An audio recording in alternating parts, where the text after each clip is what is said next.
Mrs. Everleigh's gaze sharpened. Cynthia. Miss Marple shook her head. She's part of it, yes, but not the final hand, not the one who struck the blow. At that moment, the clock chimed the half-hour.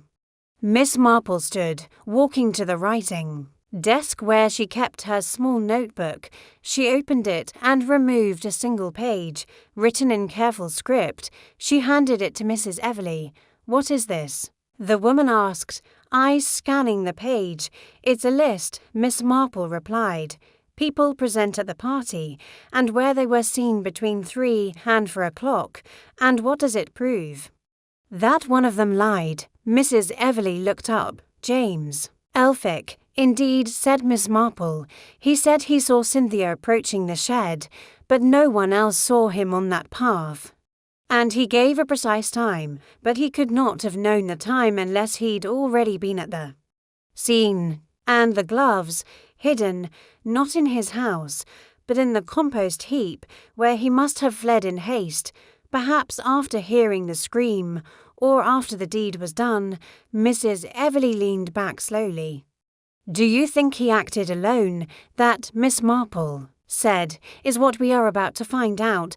Later that afternoon, Craddock met Miss Marple in the rose garden behind the estate. She laid out the full chain of deductions, the pressure points, the buried secrets, and the roles each suspect had played. "But it's not over," she warned. "Elphick may have wielded the weapon, but I fear he was pushed into it. Guided by whom?" Miss Marple looked toward the trellised walk, where the wind stirred the petals of old garden roses. "We must draw them out," she said. "One last conversation, one final test, and the bait, guilt," said Miss Marple softly. "It always gives itself away, eventually." The garden swayed gently in the breeze, but the stillness was deceptive. The roots of the truth were deep now, reaching into past betrayals and present lies. Soon, very soon, the final bloom would open, and with it, the truth. The following morning arrived with a soft mist curling low across the lawns of nether linnet, veiling the hedgerows and making every path appear just slightly unfamiliar. There was a quiet expectancy in the village air, the kind that arrives just before a curtain is pulled back to reveal the final act. Miss Marple was already dressed when the mist began to burn off. Her attire was, as ever, modest and practical, a dove-green cardigan, a dark skirt, and gloves that had seen many seasons. She stood by her garden gate, speaking softly to young George Talbot, the paper-boy, and then watched him pedal off down the lane, a ribbon of sunlight now trailing behind his bicycle wheels. By midday, the scene had been arranged precisely to her liking. It would be a luncheon and informal gathering at the Redfern estate to thank those who had helped during the recent distressing events. The idea had been Miss Marple's, though she allowed Cynthia to send the invitations. The guest list, curated with surgical precision, included Dr. Redfern, Cynthia, Mrs. Everleigh, Hattie, Inspector Craddock, and most crucialum, James Elphick. The dining room at the estate had been prepared with understated elegance. The long table was set with vintage crockery and a modest spread of cold meats, pickled onions, cucumber sandwiches, and tinned pears in custard, a subtle nod, Miss Marple thought, to village sensibilities not extravagant enough to feel celebratory, yet not so sombre as to seem funereal. By 1 o'clock, all the guests had arrived. Elphick was the last to appear. He wore a fresh suit slightly ill-fitting and a forced expression of civility. His eyes, however, were shadowed. He smiled often but with no conviction.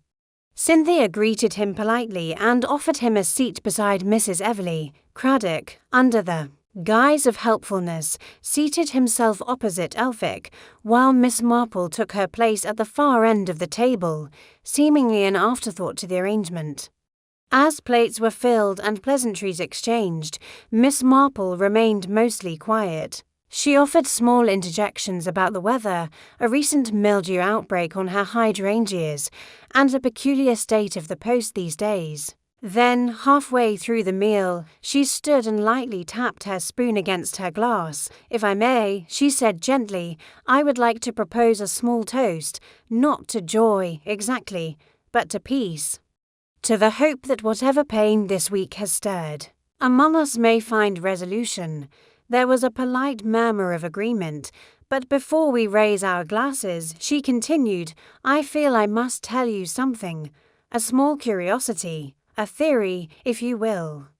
Cynthia looked up, startled. Craddock leaned back, slightly in his chair. Elphick's spoon stilled just before reaching his mouth. Miss Marple smiled kindly at them all. "You see," she said, "there was something that never sat quite right with me. Something about the sequence of events on the afternoon of Mr. Lyon's death." The room grew still. At first, it seemed quite clear. A sudden argument, a hasty act of violence, but as I thought about it, I realized that the murder was neither sudden nor panicked. It was to clean, to quiet. Mr. Lyon trusted the person who struck him, or perhaps he simply didn't expect them to act. Miss Marple glanced down at the table, the gloves, the button. The hidden cash each detail pointed to Mr. Elphick, and yet I asked myself, why would a solicitor, whose entire life depends on discretion, take such a risk? And why, if guilty, would he linger at the party afterward, or involve himself so eagerly in the investigation? Elphick bristled. Miss Marple raised a hand. "No need to protest, Mr. Elphick. I do not think you were the murderer. I think you were the messenger, or more precisely, the manipulated." She let that settle before continuing. "You see, someone else had more to lose. Someone who stood to have every last shred of respectability torn away if the truth came to light. And someone who knew that Mr. Lyon's return would dredge up more than Marian Clark's ghost." Miss Marple turned her eyes to Dr. Lawrence Redfern. The room held its breath. Dr. Redfern blinked, but said nothing. "You altered your will shortly before Mr. Lyon's visit," Miss Marple said, "removing the Botanical Society, of which he was a trustee. That alone was a provocation, but more than that you feared exposure, not just for yourself, but for others. For years, you covered for your colleagues' betrayals. You let Marianne take the fall, and you allowed Elphick to handle your legal clean-up." She glanced at Elphick. He knew where the danger lay, but he didn't know he was being used. Elphick's mouth opened, then closed. "I suspect," Miss Marple said softly, "that on the day of the garden party, you sent him to meet with Mr. Lyon, to reason with him, perhaps to delay him. You expected it to end in negotiation. But it didn't," Craddock said quietly, catching on. "Lyon refused to be bought." Miss Marple nodded. "Indeed. And when word came back, perhaps when you saw Elphick return alone, you realized what Lyon intended to do." She turned her gaze fully to Dr. Redfern now. "You went to the shed, quietly. You knew the grounds, the paths. No one saw you. You found him there, and you pleaded. He laughed, as he always had, and so you picked up the nearest thin broken shard of pot and ended it." The silence was profound. Cynthia's hand covered her mouth. Dr. Redfern sat perfectly still. "You used Elphick's gloves afterward," Miss Marple said, "and discarded them in the compost. You sent a forged letter to implicate Cynthia. You planted the money, not out of malice, but desperation. You loved your niece, but you could not allow the truth to ruin everything." Finally, Dr. Redfern exhaled. "It was never meant to go that far," he said, voice brittle. "He would have destroyed us." "No," said Miss Marple gently. "He would have revealed the truth, a different thing entirely." Inspector Craddock stood slowly. "Dr. Redfern, I'll have to ask you to come with me." Cynthia stood abruptly, but Redfern only turned to her with sorrow in his eyes. "I did it to protect you," he whispered. She shook her head. You did it to protect yourself." And just like that, the mask slipped away. As Craddock led him from the room, the others sat in stunned silence. Miss Marple remained seated, her tea cooling beside her. It had come to this, as it always did, not through blood or brutality, but through the slow, steady unravelling of character, for in the end, it was never the violence that revealed the truth, it was the fear, the vanity. The quiet, desperate clinging to respectability in the face of ruin. And Miss Marple, with her knitting, her listening, and her knowledge of human weakness, had simply waited until the garden gave up its final secret. It was late in the afternoon when Miss Marple finally stepped out into the garden once more, her shawl gathered neatly around her shoulders and her gloves tucked into her handbag. The air still held the heavy warmth of summer, but now the estate felt different, lighter, somehow not joyous. Of course, no village ever truly rejoiced after a murder, but as if the land itself had exhaled a breath it didn't know it had been holding. The Redfern estate was quieter now. No sign of it among his things. Miss Marple tilted her head. So you believe it was blackmail? It looks that way. He may have been trying to extort money from Cynthia or someone else. But here's the curious thing. When we questioned Miss Redfern about the missing money, she denied knowing anything about it. And then, not an hour later, we found a roll of £10 notes tucked behind a false panel in her dressing table, which she might have put there or someone else might have. Miss Marple said. Craddock let out a sigh. Yes, I considered that, but, frankly, Miss Marple, things aren't looking good for her. The motive, the letter, the money, it's stacking up. And then there's the witness. Ah, said Miss Marple, eyebrows rising. Someone saw something. Craddock nodded. A Mr. James Elphick, local solicitor, said he saw Miss Redfern heading toward the potting shed just before the body was discovered. Just before, not earlier in the day, approximately 10 minutes before the scream. That would place her at the scene just before the murder. Miss Marple considered this silently for a moment. Has she offered an explanation? She says she went looking for her uncle to ask about the guest list, claims she was only near the yard in passing, and you believe her? Craddock frowned. I don't know, she's nervous, evasive, either she's hiding something, or she's terrified of something or someone. Miss Marple tapped her gloved fingers on the armrest. Mr. Elphick, you say, may I speak to him? Craddock nodded. He's still at the estate. Came by this morning to deliver some legal documents to Dr. Redfern. Odd sort, keeps to himself. It was not long before Mr. Elphick was shone in. A lean, bookish man in his early 60s with a prominent brow and a voice so low it barely disturbed the air.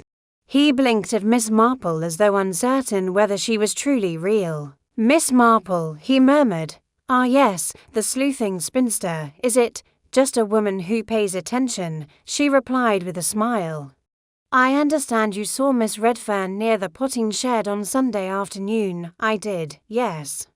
He said slowly. She was walking briskly from the south side of the house. I seemed anxious. I was just returning from a walk along the orchard path. Did you speak to her? No, I don't believe she saw me. Did you see anyone else?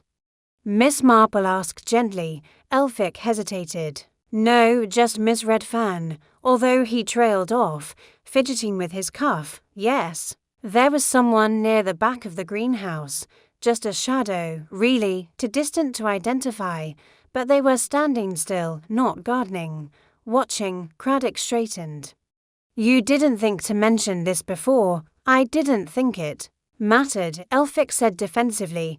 I assumed it was a guest or staff. Miss Marple's eyes narrowed slightly. Did the figure appear male or female? Couldn't say, but shorter than Dr. Redfern, perhaps around 5'5" or so. Miss Marple made a mental note. That was approximately Hattie West's height. Later that afternoon, Miss Marple returned to her cottage and sat quietly in her parlour.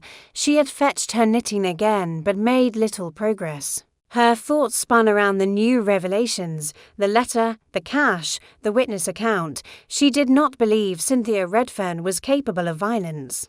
At least not the kind that left a man lifeless in a bed of potting soil, yet the circumstantial evidence had taken a worrying shape, and there was something quietly troubling about Mr. Elphick's testimony. The way he hesitated, the way he volunteered the exact time Cynthia was near the shed. How very certain he had been, at that moment. A soft knock interrupted her reverie. It was Hattie, the maid, again. "I hope I'm not bothering, Miss Marple," she said nervously. "Not at all, dear. Do come in." Hattie twisted her hands. "I was thinking about that man who died, Mr. Lyon." "There's something I didn't say the other day." Miss Marple's expression remained gentle. "Go on." "Well, just before I found him, I saw someone leaving the shed. They had a coat on, dark, long coat. I didn't see the face, just the back. But it wasn't Miss Cynthia, I swear." Are you sure?" Hattie nodded vigorously. "Miss Cynthia was wearing a green dress. This person had black trousers. Walked with a limp, like one leg dragged slightly." Miss Marple's fingers stilled on her knitting. "A limp, not Cynthia. And not the tall, straight-backed Dr. Redfern." She thought again of the shadow Mr. Elphick claimed to have seen, of his oddly specific timeline, and of something he had once whispered about a will and an inheritance several months earlier, during a chance meeting at the Women's League gathering. Craddock was wrong. Cynthia might be hiding something, but it wasn't murder, and somewhere in the garden of secrets and half-truths, the real killer was still pruning their alibi with care. The following day dawned clear, with the golden light of early summer trickling across the rooftops of Nether Linnet like a warm blessing. But despite the fine weather, there was little cheer to be found in the village. In the wake of Hugh Lyon's murder, suspicion lay over Nether Linnet like a morning mist thin. But lingering in every corner, inside the post office, Miss Longfield had taken to whispering over stamps. In the bakery, Mr. Tiller no longer sang as he kneaded his dough. At the vicarage, the weekly bell choir practice was postponed, which hadn't happened in 17 years, not even during the winter influenza outbreak, at the centre of it all. The Redfern estate remained under quiet watch. A constable stood at the garden gate, now more ceremonial than investigative, but still present enough to remind everyone that the business of murder was unfinished. Miss Marple had been noticeably quiet since the previous afternoon. She had returned home from her meeting with Hattie and Mr. Elphick with more questions than answers that evening. She had consulted her small personal library not on botany, but on human behaviour, and by morning she had a plan. Shortly after breakfast, she made her way once again to the estate, a soft basket on her arm containing a jar of gooseberry preserve and a small tin of lavender biscuits. She had, she said, come to pay a courtesy call to Cynthia Redfern. Cynthia greeted her at the door, looking weary but grateful for the company. They sat in the morning room with the windows thrown open to let in the breeze. A tray of tea and milk biscuits sat untouched on the table. Miss Marple poured a cup and took a small sip before speaking. "My dear, I wonder if you might indulge an old woman's curiosity." Cynthia offered a wan smile. At this point, Miss Marple, "I'll indulge almost anything that doesn't involve another inspector." "It's about the greenhouse," Miss Marple said gently. "I wonder if I might see it again." Cynthia blinked, then nodded. "Of course, you know your way." They walked the familiar garden path. The greenhouse loomed up at the far end, framed by the brilliant hues of marigolds and foxglove. Inside, the air was close, thick with the scent of damp earth and chlorophyll. Miss Marple moved slowly through the space, pausing here and there to study the layout. There were shelves of orchids, succulents, and tropical specimens, some clinging stubbornly to life and others bursting with exuberant bloom, on a side table. A tray of labelled Petri dishes stood beside a faded gardener's notebook, marked with botanical shorthand. "I've always admired this glasshouse," Miss Marple murmured. "My uncle had one in Devonshire. He used to say it was the only place where things grew just as you expected. Cynthia nodded. Uncle Lawrence keeps it in perfect condition. He says plants are easier company than people. Yes. But people leave traces where plants leave petals. Miss Marple moved toward the potting bench. She bent down carefully, lifting a shallow basin that had been overlooked during the police search. Beneath it, half-tucked behind a wooden crate of seedling pots, was a scrap of cloth. She picked it up delicately. It was torn linen, frayed at one edge, and faintly stained. But more telling was the button still attached black, with a pearlescent sheen and a hairline crack running through its middle. Cynthia stared at it. "That's not from anything I own." "No," said Miss Marple quietly. "But I wonder if Mr. Elphick might have a coat missing a button." The younger woman paled. "Mr. Elphick, the solicitor, he was here at the party, you recall. And he gave quite a precise account of your whereabouts on the afternoon of the murder. Almost too precise." Cynthia's eyes widened. "But why would he?" Miss Marple tucked the button into a handkerchief. "Let's not get ahead of ourselves. But something else struck me. That note you received signed M. Do you know of anyone with that initial who might have felt compromised by Mr. Lyon?" Cynthia hesitated. There was someone. Marian Clark. She worked here years ago, as a research assistant for Uncle. She was very clever, but there was some unpleasantness. I believe she and Mr. Lyon had a falling out over a paper they co-authored. Do you know where she is now? I've no idea, Cynthia said. Uncle Lawrence never mentioned her again. Miss Marple nodded slowly.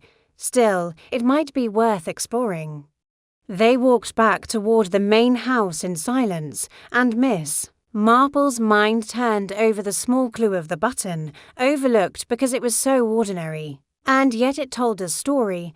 One had only to listen. Inspector Craddock arrived shortly after lunch, summoned by a discreet note Miss Marple had sent earlier. He listened to her summary with narrowed eyes and a deepening frown. "Elphick, he said. I'll admit he seemed too interested in shifting suspicion onto Miss Redfern. I've already looked into him.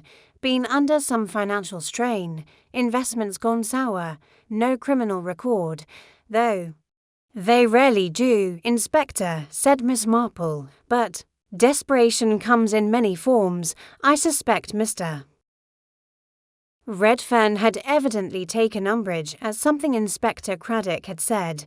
The words accusation and absurd rang out, followed by the unmistakable slam of a door. Miss Marple sighed. In Nether Linnet, peace had always come in the form of blooming hedgerows and predictable routines, but now the threads of secrecy were beginning to unravel, and with them the genteel surface of village life. The garden party had ended in death, but the performance, Miss Marple knew, had only just begun. By Monday morning, Nether Linnet had transformed itself into a village entirely devoted to speculation. The tragedy at Dr. Redfern's estate had ignited the imaginations of even the most stoic residents. Curtains fluttered with uncommon regularity. Conversations dropped to whispers whenever anyone vaguely connected to the Redfern household passed by, and the normally quiet village lanes thrummed with uneasy curiosity. At the heart of the intrigue was the curious figure of Mr. Hugh Lyon, now cold in the county mortuary and colder still in the estimation of many villagers who found the posthumous scandal a thrilling enterprise. No one could quite decide who he had been in life. To some, he was a distinguished scientist, a charming man of the world. To others, he was a whisperer of secrets, a rake with unfinished business. Miss Marple, for her part, had spent the morning sorting through her rose cuttings with quiet concentration, her hands busy, but her thoughts elsewhere. She trimmed each stem with neat precision, placing them into small jars by variety, as she had done every Monday for the past decade. But even amidst the fragrance of damask blooms and the hum of bees beyond her kitchen window, her mind dwelled not on flowers but on people. The far more complex and thorny specimens of human nature. Just before midday, a knock at the door stirred her from her thoughts. She opened it to find Constable Merriweather, cap in hand and cheeks flushed with sun and uncertainty. "Begging your pardon." "Miss Marple," he said, but Inspector Craddock asked if you might join us again at the estate. "Seems a few things have come up." Miss Marple fetched her gloves and cardigan, both utterly sensible in design, and followed the constable down the gravel path without question, at the Redfern estate. Inspector Craddock stood near the greenhouse with a hurried expression, a notebook tucked under one arm. Cynthia Redfern was also present, her composure visibly frayed. She clutched a letter in one hand, its creased corners evidence of repeated readings. "Ah, Miss Marple," Craddock said with a brief nod. "I thought you might lend your, shall we say, perspective." "I shall do my best," she said with customary modesty. "You mentioned new developments." Craddock gestured toward the letter Cynthia held. "Miss Redfern received this in this morning's post. It's addressed from London, dated 3 days ago." Cynthia extended it to Miss Marple with an uncertain hand. Miss Marple adjusted her spectacles and read the short message aloud, her voice quiet but clear. "Cynthia, we need to talk. He's coming. And I can't keep covering for you. If Lawrence finds out, we'll both be finished. I'll come on Sunday, as planned. Be prepared." And Miss Marple looked up slowly. A curious note, no surname, no clear reference, quite unwise, don't you think? "Inspector, downright suspicious, if you ask me," Craddock replied. The letter was posted from Paddington. Handwritten, no return address. "We're tracing it, of course, but the question is, who's I haven't the faintest idea," Cynthia said, her voice tight. "I don't recognize the handwriting. But clearly whoever it was knew who was coming and thought I had something to hide." Miss Marple folded the letter carefully. "Sometimes, dear, people write what they wish others to believe. Letters can be masks, just as faces can." Cynthia looked away, and Miss Marple noted the faint flicker of guilt or perhaps fear behind her eyes. They walked toward the greenhouse, where a forensic assistant was cataloguing items from the potting shed. Among the mundane paraphernalia of horticultural twine, pruning shears, dried leaves, there was now an evidence bag holding the broken shard that had been embedded in Mr. Lyon's skull. "It's odd," Craddock remarked. "The blow was precise, but nothing else was disturbed, no signs of struggle." "Which implies," said Miss Marple thoughtfully, "that Mr. Lyon trusted the person he was with, or, at the very least, didn't expect the blow." "Exactly," said Craddock. "And then there's this." He led them a few paces into the garden proper, where a neat border of foxgloves and delphiniums had been trampled in a narrow path.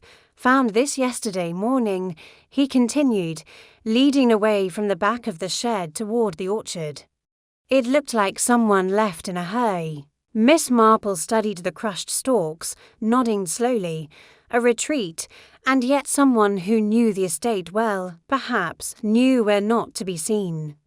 From behind them came the shuffling sound of footsteps. Dr. Redfern approached, his walking stick tapping against the flagstones. His normally upright posture was hunched, and his eyes, grey and distant, carried the hollow look of a man deeply disturbed. "I have nothing to say to the police," he said sharply, eyeing Craddock. "My colleague is dead, my garden is spoiled, and my privacy has been shattered." Craddock bristled slightly. "With respect, sir, your colleague may have been murdered by someone close to you. We need answers." Redfern's lip curled faintly. "Answers? Let me ask you this, Inspector. What sort of man stabs another in the head with a flower pot shard and leaves without leaving a fingerprint? Not a crime of passion, surely, and not one of rage. This was quiet, efficient, and deliberate, and you believe you know who might be capable of that." "I believe," Redfern said, turning his gaze to Miss Marple, "that my niece may have been more involved than she lets on." Cynthia gasped, but Dr. Redfern held up a hand. She knew him from before, that much is clear. And Hugh Lyon never did anything unless it benefited him. If he came here, it was to claim something or to threaten it from her. Cynthia's eyes welled, but she didn't speak. Miss Marple stepped between them gently. "Perhaps you're both right," she said softly, "or perhaps you're both wrong. But speculation, though often satisfying, rarely brings clarity." Dr. Redfern gave a brittle laugh. "And yet you've built a reputation on it, Miss Marple." She inclined her head, "on observation." "Doctor, not speculation." The moment bristled with tension, but before it could snap, Constable Merriweather appeared again, this time holding a small, dirt-smudged envelope. "Inspector," he called. "We've just found this tucked behind the water barrel by the side entrance." Craddock took the envelope, opened it carefully, and drew out a folded slip of paper. His eyes scanned it, then narrowed. "Well, now," he said, passing it to Miss Marple, "that changes things." She read the message silently. "Meet me in the shed.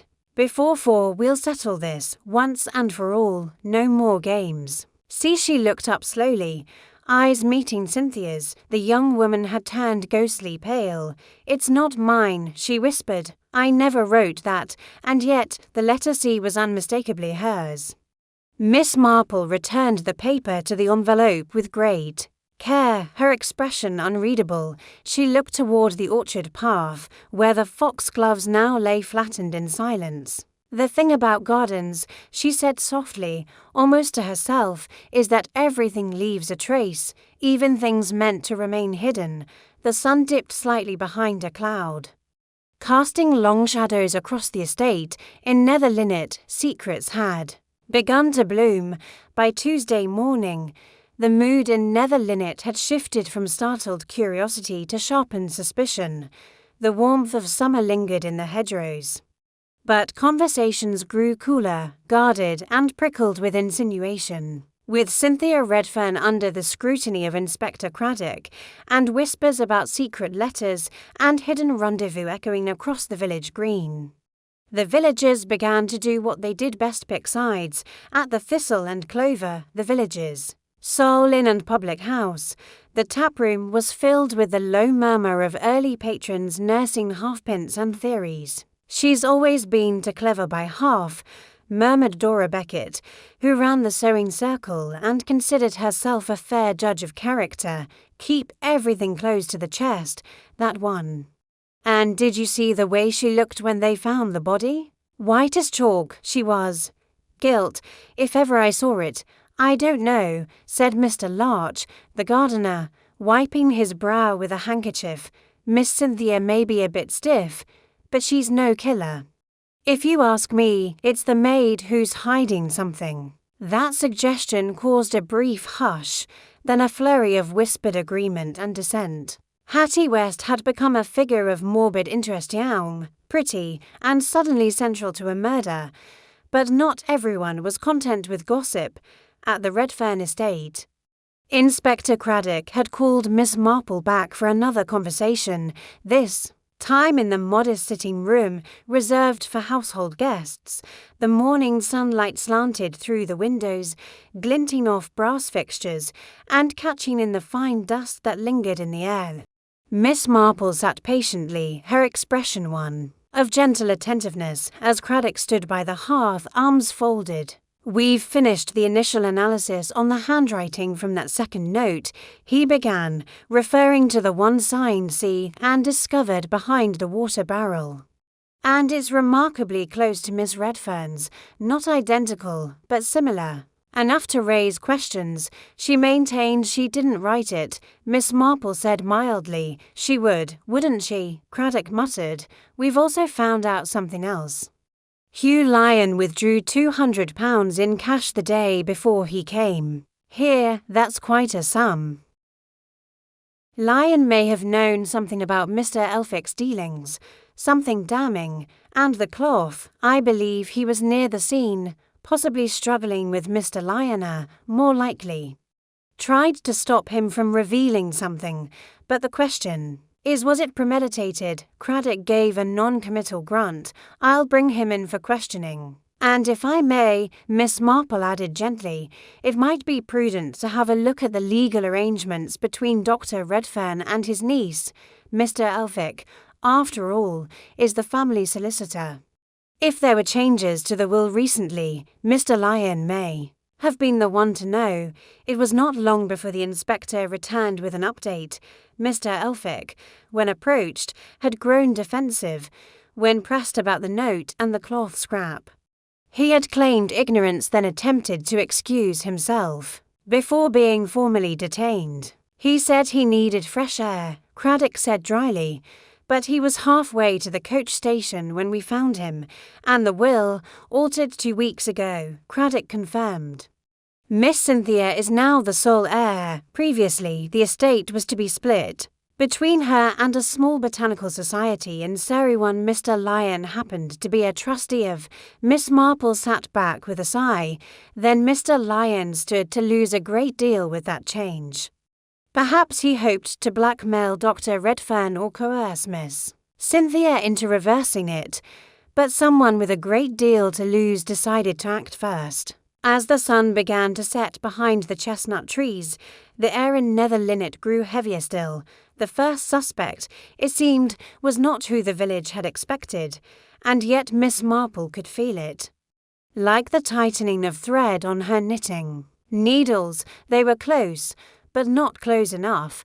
Nether Linnet, once known only for its flower shows and marmalade competitions, had now taken on the atmosphere of a stage upon which everyone seemed to be playing a part, though not always willingly. A murder cast long shadows, and in this quiet village, secrets bloomed in those shadows like mushrooms after rain, sudden, silent, and not always harmless. News of Mr. Elphick's detainment spread rapidly, carrying on the invisible wind of village gossip, which required neither post nor wire to travel efficiently. Within hours, Mrs. Longfield was seen conferring with the grocer behind a rack of seed packets, and the vicar's wife made 3 uncharacteristically long telephone calls in the span of one afternoon. But while the villagers dissected motives over their garden gates, Miss Marple sat in her drawing-room, considering more quietly the nature of secrets and the cost of silence. The button, the missing money, the timing of the will all suggested that someone had much to gain from Hugh Lyon's death, and yet something about Elphick's guilt felt too simple, too convenient. It was the sort of conclusion that satisfied only those who wanted the matter resolved. Not understood.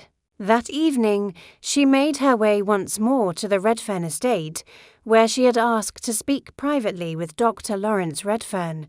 He received her in his study, a room half choked with books and jars of botanical samples, pressed leaves dried, pods labelled, petals suspended in formaldehyde. It had the scent of dust and eucalyptus, and the heavy air of long thinking.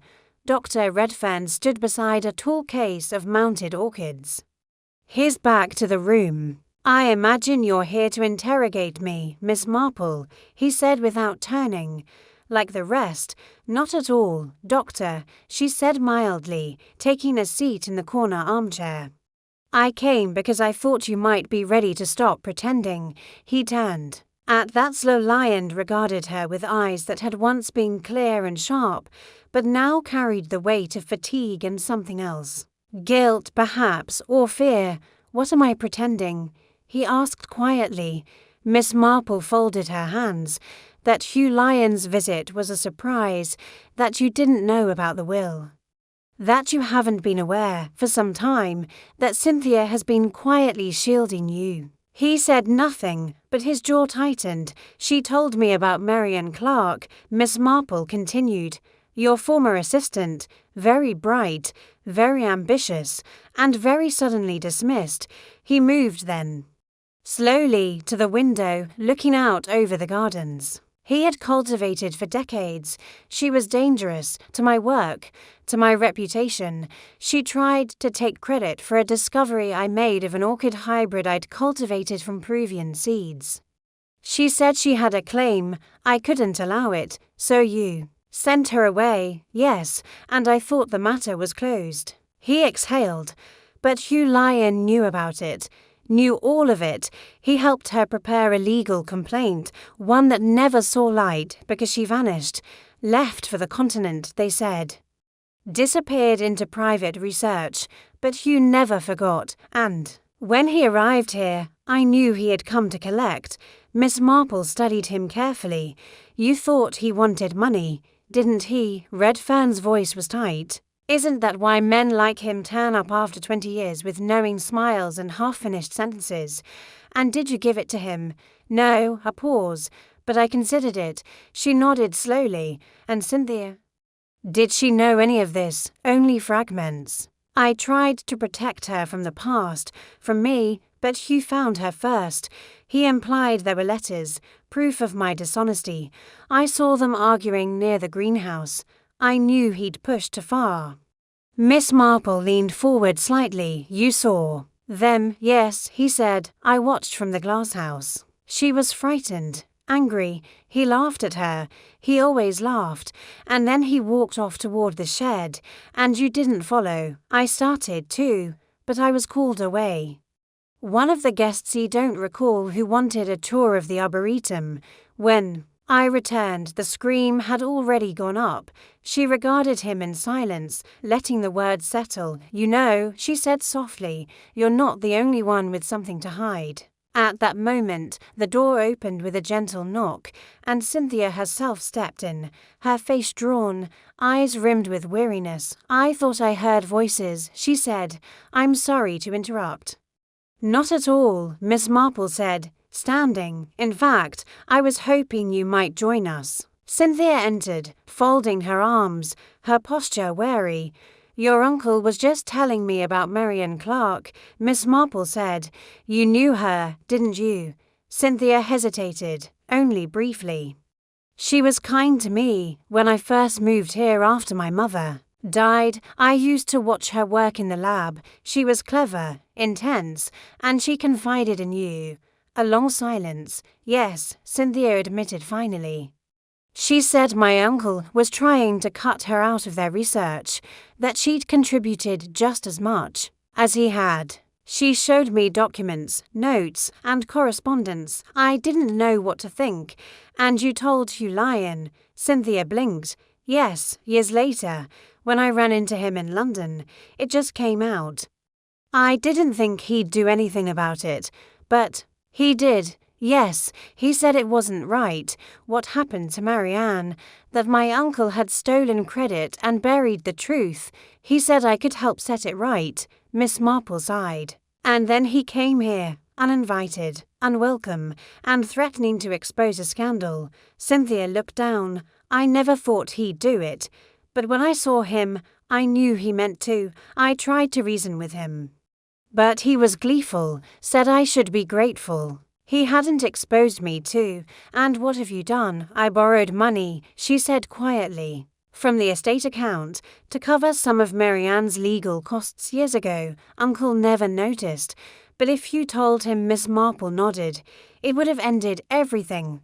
Yes, Cynthia whispered. But I didn't kill him. I swear to you, I believe. You, a long pause settled between them, broken only by the ticking of the old mantel clock. Then Miss Marple turned to Dr. Redfern. There's something else, isn't there? He looked out again toward the garden. Yes, he said, I saw someone else just after Hugh left the shed. I saw them near the compost bins. I didn't say anything because I thought it might have been Hattie. Miss Marple's eyes narrowed, and now I think it may have been someone shorter, someone limping. Cynthia looked up sharply. Elphick. Perhaps, Miss Marple said, but perhaps not. She turned to go. Outside, the garden lay still, bathed in the pale blue of late afternoon.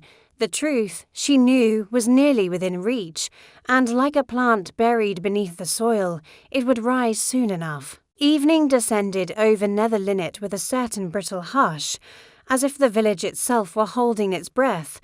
For all its outward calm, the place was no longer at peace. Windows glowed faintly behind lace curtains, but no one lingered on doorsteps or tended flower beds. The hum of summer had quieted, and in its place was the thrum of speculation, growing louder with each unanswered question. At the Thistle and Clover, the publican had lit the lanterns early. Only a few patrons huddled in low conversation near the bar, their tones wary. The villagers no longer argued over who was guilty. Instead, they waited, eyes sharp, ears open for the next revelation. It was not a question of if something would happen, but when Miss Marple, however, had never cared for waiting. That night, after a modest supper of poached eggs and radishes on toast, she folded her napkin, locked her cottage door behind her, and walked steadily back toward the Redfern estate. She carried no handbag, only a small notepad in her pocket, and a mind sharpened by quiet observation. The moon hung low and pale, casting silver outlines on hedges and paths. She had arranged to meet Inspector Craddock discreetly, and he greeted her near the stables, lantern in hand, expression grim. "You're certain about this?" he asked in a low voice. "Certain enough." She replied, "You said the original inspection of the orchard path was incomplete." "Yes, we stopped at the foxglove bed. Didn't seem much point in combing through the compost heaps when the focus was on the potting shed. Then that," she said softly, "is precisely where we should look." Together they crossed the narrow footpath, leading behind the glass house and through the lower garden. The orchard lay beyond the far wall, hidden by a tangle of elderberry and laurel, and framed by the gnarled boughs of apple and plum trees. It was cool beneath their leaves, the soil soft and yielding underfoot. Craddock held up the lantern as they approached the first compost heap. The smell was strong, earthy, faintly sour. But it wasn't the scent that caught Miss Marple's attention. It was a faint glimmer, just beneath a pile of trimmings and damp hay. "There," she said quietly, pointing. Craddock bent down, brushing aside a layer of clippings. Half buried beneath the refuse was a boot scuffed, muddied, and unmistakably too fine for gardening. He pulled it free, revealing a pair of men's leather gloves folded inside. Miss Marple took one and examined it under the light. Hand-stitched, good quality. Not something worn for pruning roses. Craddock narrowed his eyes. "Looks familiar." "They're Elphic's," Miss Marple said. "Or were, but I don't think he hid them here. They moved on." Searching the nearby trees and thickets with care, it was Miss Marple who spotted a faint drag mark just beyond the orchard's edge, where the grass had been flattened in a curved, uneven line. "Someone passed through here in haste," she murmured, but not upright. They were dragging something, or perhaps they were limping. They followed the trail until it disappeared at the edge of the woodland, then circled back to the compost heap. As they did, a rustling sound interrupted the stillness. Craddock drew his torch quickly. "Who's there?" There was a pause, then a frightened, feminine, "It's me," said Hattie West, stepping into view from the shadows of the orchard. Miss Marple gave her a calm look. "Hattie, dear, out for an evening stroll." Hattie's face was pale and tear-streaked. Her apron soiled and wrinkled. She clutched something in her handsome, small and metallic. "I didn't know what to do," she said in a trembling voice. "I found it this morning, behind the bench in the garden. I was scared." Craddock stepped forward. "Found what?" She held it out, a pocket. "What?" "Old, ornate, and cracked along the face. I think it belonged to Mr. Lyon," Hattie whispered. "He dropped it or someone took it from him. It stopped at 20 minutes past 3. Miss Marple took it gently, just before the scream. "This is important." "Hattie, why didn't you come forward sooner?" "Because I knew what people would say," she said. "They already think I'm lying. They think I'm hiding something. And are you?" Hattie looked at her with wide, stricken eyes. "I saw someone that day," she whispered, "but I didn't want to believe it. I didn't think they could do something like that." "Who, dear?" Hattie hesitated. then swallowed. Mrs. Everleigh. Craddock blinked. The church organist. Hattie nodded. She was near the potting shed. Just before the scream, she had something in her hand. It looked like a gardening fork. I only saw her for a second. But I know it was her. That green velvet coat she always wears when she goes visiting. Craddock exchanged a glance with Miss Marple. That complicates things, he muttered. Everleigh's not even on our list. She's part of the village committee. Miss Marple said slowly. She was once quite close to Marion Clark, her niece. If I recall correctly. Craddock's head snapped up. Wait, Marion Clark, the researcher. The very one. A new layer of understanding settled into place, like the final piece of a long-missing puzzle. What if, Miss Marple said quietly, Hugh Lyon wasn't the only one with a reason to silence the past? Back at the Redfern house, Cynthia was alone in the drawing room when Miss Marple and Craddock returned. There's something I think you should see, Miss Marple told her. They sat together at the low table, and Miss Marple unfolded her notes. From the evening, your uncle told me he feared Mr. Lyon was here to expose old mistakes, but it may have been worse than that. Mr. Lyon didn't just come for money, he came to destroy reputations. Your family's and perhaps others, Marianne. Clark's dismissal all those years ago was more complicated than we thought. Cynthia looked confused. How so? She had help from within the village. A friend, someone who promised to support her claims but then turned against her when things became messy.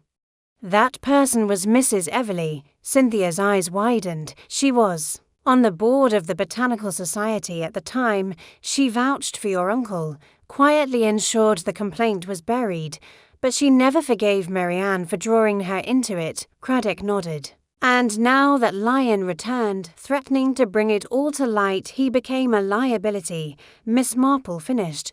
To more than one person. The room was silent. Then Cynthia spoke, her voice trembling. Do you think Mrs. Everleigh killed him? I think. Miss Marple said softly that we must now ask her.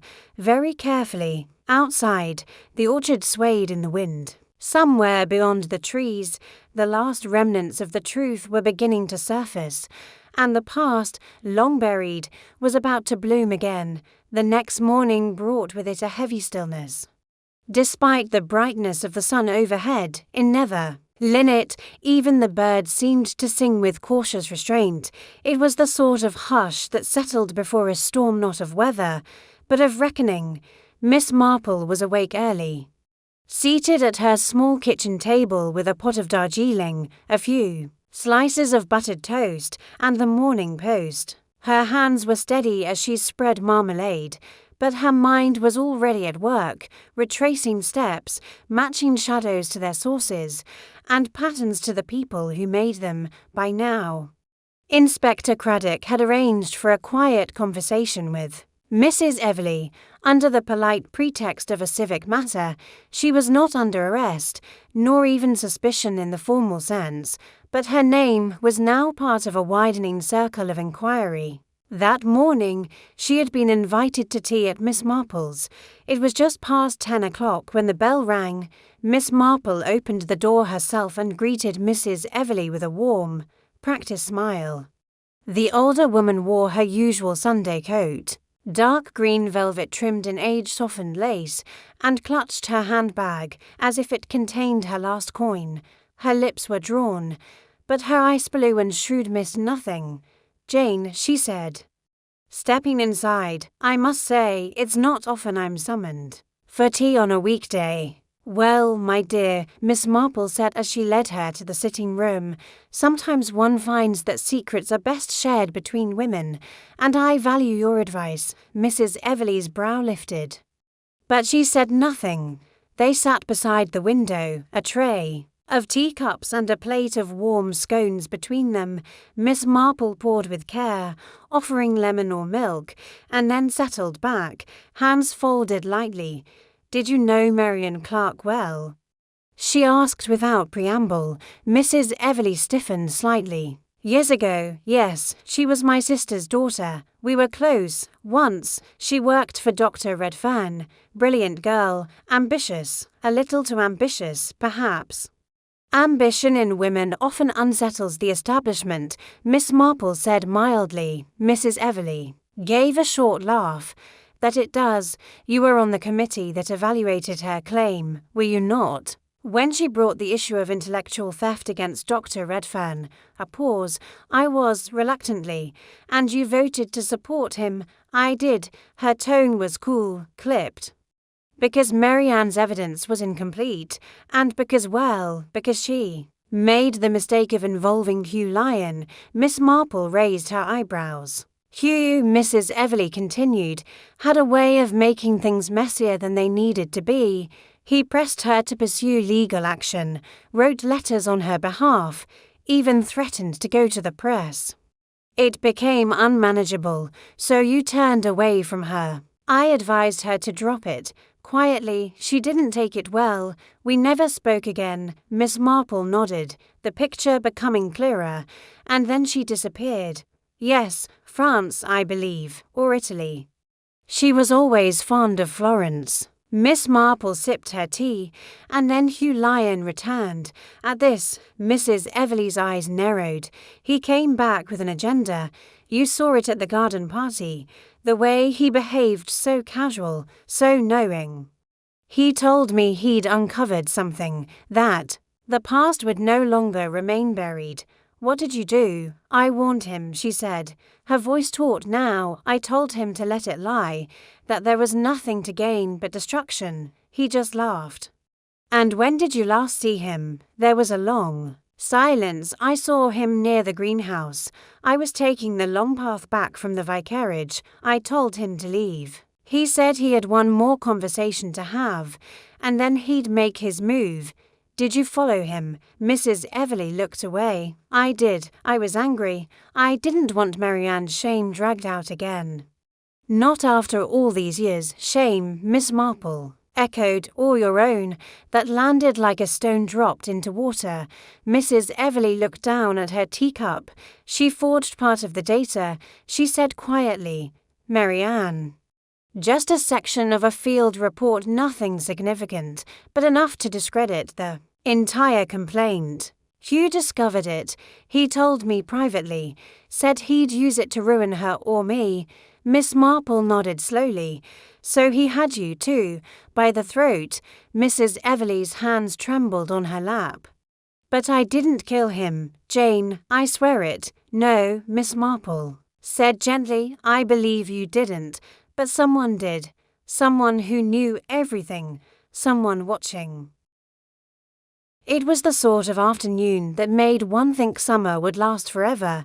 Sunlight dappled through the elms bordering the estate of Dr. Lawrence Redfern, a retired botanist whose garden had become something of a legend in the small village of Nether Linnet.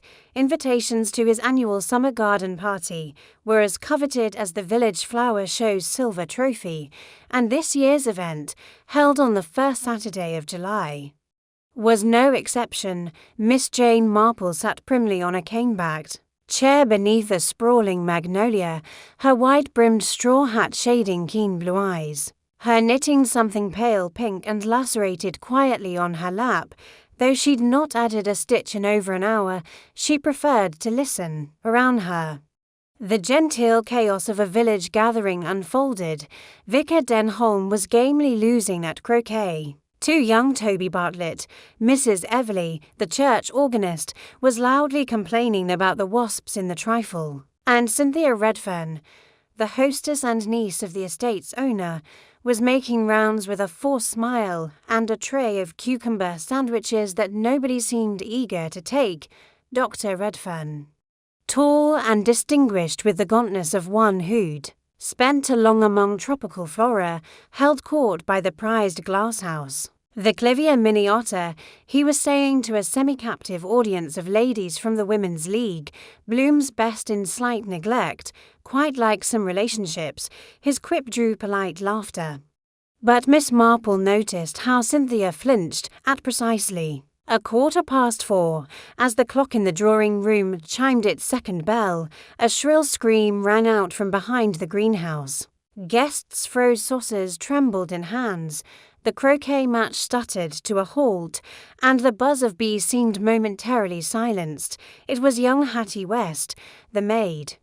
Her apron stained with a smear of soil and what looked suspiciously like blood. She stood shaking, one hand pressed to her mouth, the other pointing back toward the potting shed. "There's someone in there," she gasped. "He's not moving, and I think he's dead." The ripple of horror spread quickly, as it does in such communities, where death is supposed to knock gently and never call during tea. Dr. Redfern pushed past the guests with surprising swiftness, followed by the vicar and a reluctant Mr. Elphick. The local solicitor, Miss Marple, rose as well, moving at her usual unhurried pace. She did not run. Miss Marple never ran, but she did reach the potting shed soon after the others. Inside, the scent of loam and camphor was thick, trowels and seed trays lay neatly stacked. And on the earthen floor, sprawled awkwardly beside a broken shelf of clay pots, was the body of a man. His head was turned at an unnatural angle, and the jagged edge of a shard of pottery was embedded in his temple. Miss Marple did not speak, but her eyes, observant as ever, moved across the scene, taking in a second teacup on the workbench, a faint smear of lipstick on its rim. A torn piece of fabric caught on a splintered beam. She tilted her head ever so slightly, like a bird listening to an unfamiliar sound. Cynthia Redfern gasped audibly. "It's Mr. Lyon," she said faintly, clinging to the vicar's arm. "Mr. Hugh Lyamy, Uncle's colleague from Kew.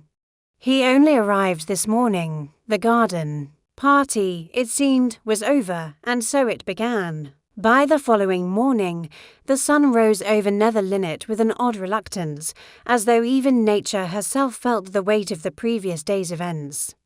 The sleepy village had never seen such excitement or such horror. A death, violent and sudden, was not the sort of thing one expected to find amidst rose arches and silver tea sets. At the high street grocer's, conversation buzzed beneath the usual clatter of brown paper bags and weighing scales.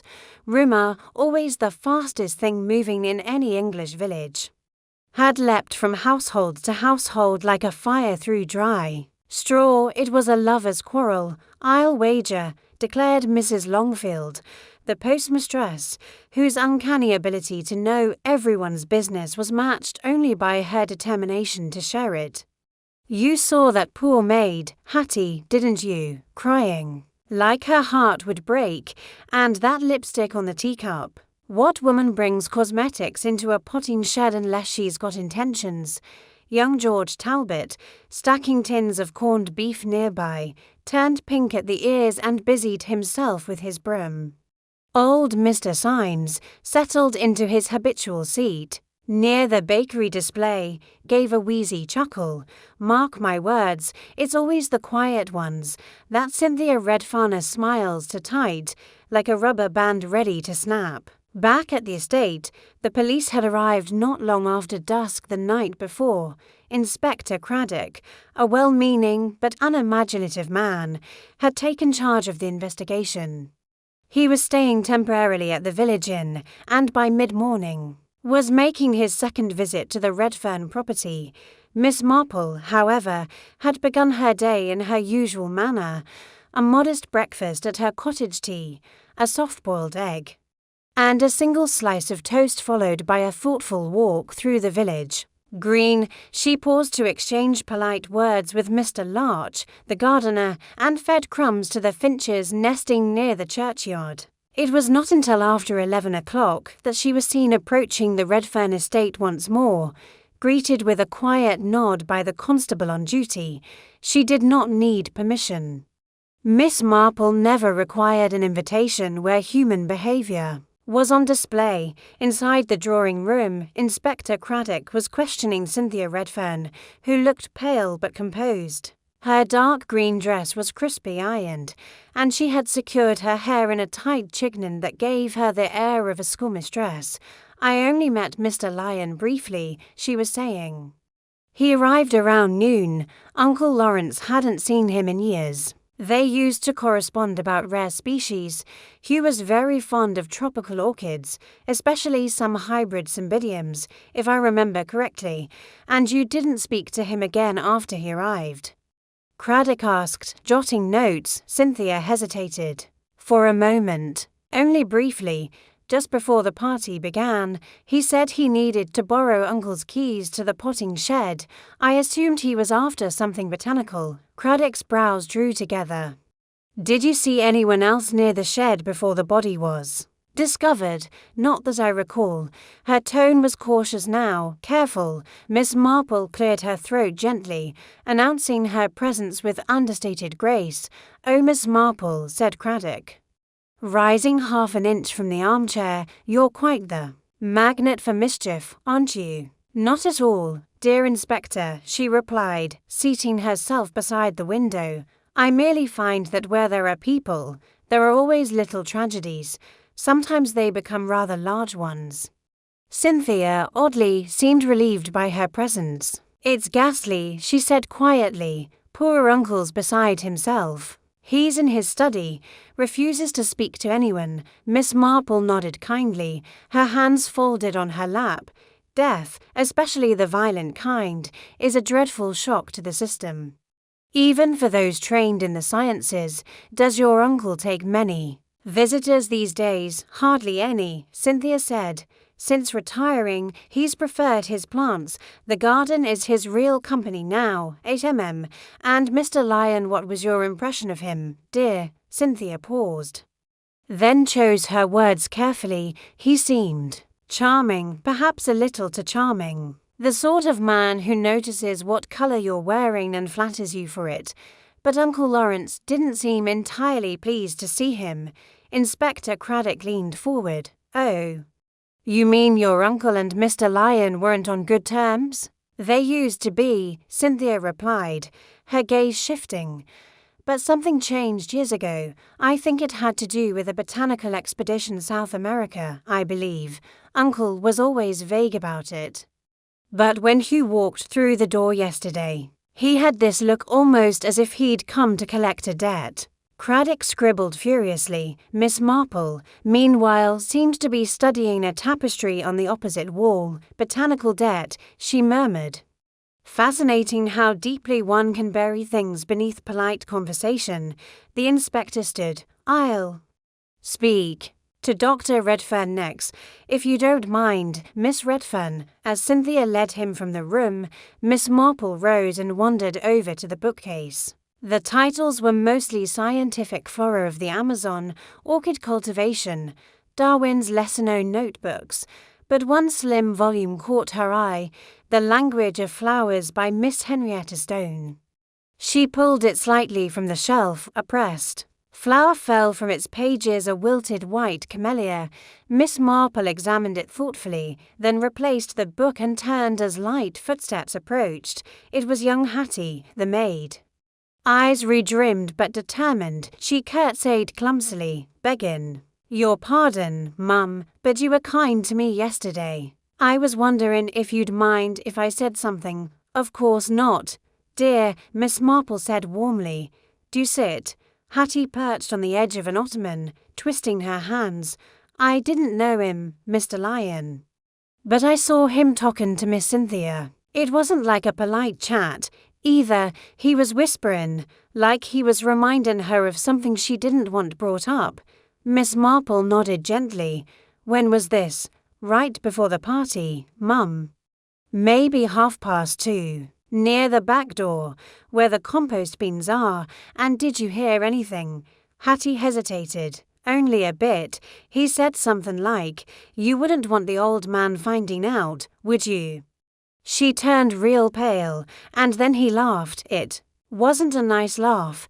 Miss Marple reached out and patted the girl's hand. You've been very brave, Hattie. Thank you. At that moment, raised voices echoed from the corridor. Doctor. A body among blooms, and only Miss Marple sees what others don't. Welcome to Enigma Obieto. I am your host, Alexander. Let's grow this mystery-loving family. Tell me where you're watching from. Your comments bring these stories to life. Now, let's begin. The constable at the gate had gone, and the brass knocker on the door had not sounded since Inspector Craddock had escorted Dr. Redfern away. The house, once brimming with quiet tension and unspoken fears, had settled into stillness, disturbed only by the occasional clink of china or soft murmur from the kitchen. Cynthia Redfern sat beneath the magnolia tree, where the garden party had first begun days earlier. Her hair was pinned less tightly now, and her expression no longer guarded but reflective, as if her face had been released from the obligation of composure. She looked up as Miss Marple approached. "I wasn't sure you'd come back," she said. "I always return for tea," Miss Marple replied with a faint smile, easing into the chair beside her.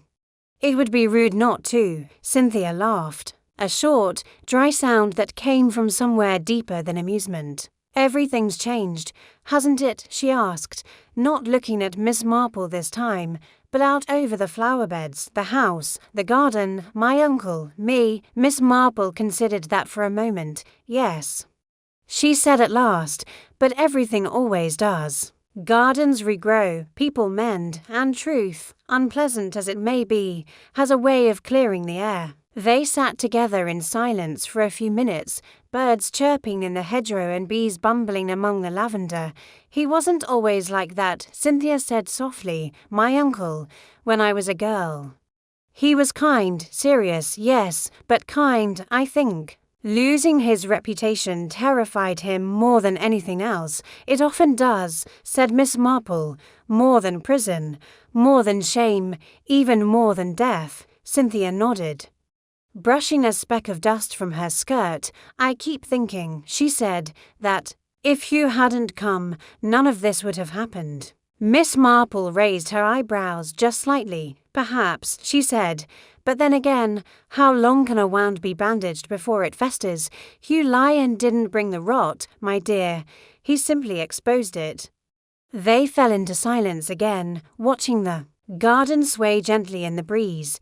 Somewhere in the distance, a clock struck 4. Miss Marple leaned forward and poured the tea, her movements calm and precise. "Milk, yes, thank you." They sipped in silence. Eventually, Miss Marple set her cup down and looked toward the far end of the garden. "You'll inherit now," she said gently. "The estate, the house, the library." Cynthia's shoulders tensed. "Yes. Though I don't know if I want it. You'll know what to do when the time comes," Miss Marple said. "But I do hope you'll keep the greenhouse.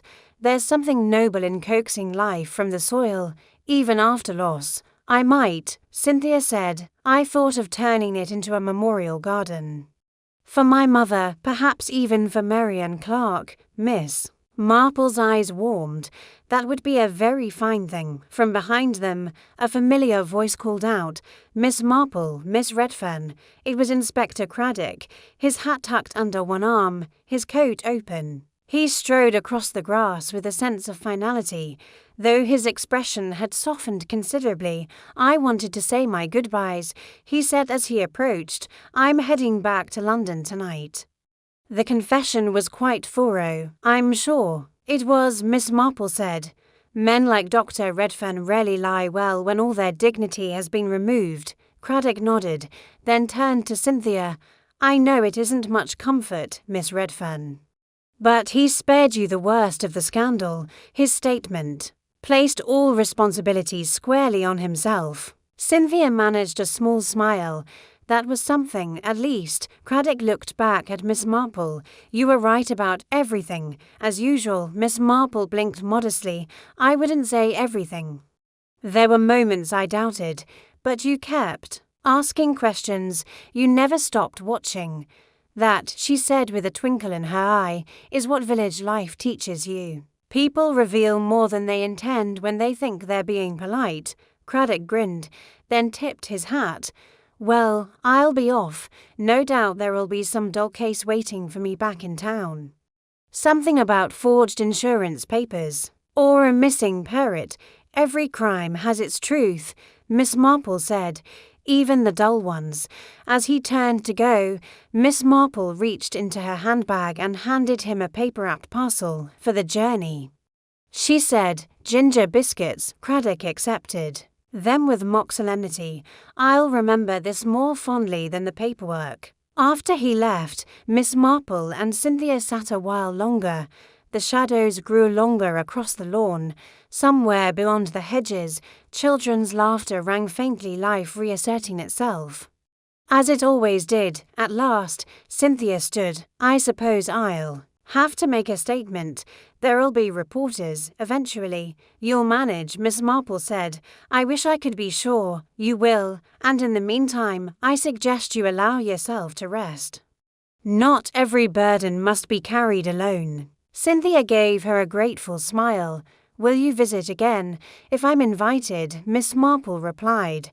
"But for now, I think the village needs a little less mystery and a little more calm." Cynthia walked her to the gate. The two women paused there for a moment, looking back at the house framed by flowers and softened by age. "It doesn't feel like a crime scene anymore," Cynthia said. "No," said Miss Marple, "it feels like a story that's finished." She gave a gentle nod, then walked down the path toward the village. As she passed familiar hedgerows and waving neighbors, her steps were steady, her expression thoughtful but serene. She knew that somewhere down the line, another tragedy would bloom in another seemingly peaceful garden. That was the nature of things.